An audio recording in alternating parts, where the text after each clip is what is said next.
Hey everybody, Matt Townsend here with your tip of the week, and today again we're talking about reigniting the spark. And one of the big keys to reigniting the spark, and I deal with this every single day as I work with couples, is this concept of being in. A lot of people just flat out aren't in their relationship. They're not in. Some of them are going to greener pastures. They may have found a friend at work that listens so much better, that laughs at every one of your jokes, even though most of them aren't funny. That being in is so critical to the relationship. So ask yourself, am I really in my marriage? And is there enough evidence to convict me of being in my marriage? If we sent an investigator to follow you for months, would we gather a lot of information about how much you love your partner? Or would there really be a lack of evidence, a dearth of evidence for what would say that you are honestly in love with your partner? To be in a marriage or in a relationship means you're present, means when you are home, you're actually home with your partner. And so the key to beginning and creating any healthy relationship is to actually have your head in the game.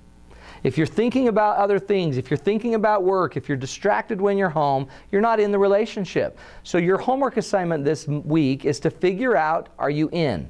And how do we get in? We're going to sit down and we're going to start meticulously working on being present in our relationship.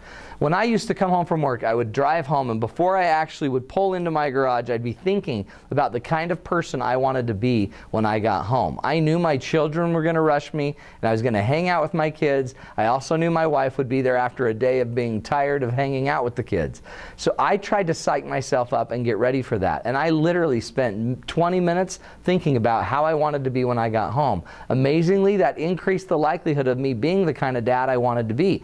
Most of the time, though, seriously, it's hard work. It's not always easy to come home and then just get in. Most of the time when we go home, we want to get out. We want to relax. Sometimes that also might mean when you come home, you and your spouse agree that we're going to take 10, 15, 20 minutes where one person that's coming home can just relax, can just get rid of the negative energy, and can just maybe go in the room, shut the door, take a tiny little nap, or just regroup. That might be a powerful thing that you and your partner can think about, but here's the rule. Once we're done with that, we're going to get in. We're going to get in and we're going to be present. I'm going to actually listen to what my wife says. I'm going to let it influence me. I'm going to care. I'm going to notice things that I don't notice. I'm going to pay attention. How many times have I gone home and walked in and didn't even notice that my wife got her hair cut? Do you know how bad that is? Do you know how mad she gets at me when I do that? It's very simple for all of us to just never even be in our lives. So one of the best ways to reignite the spark is to start being present.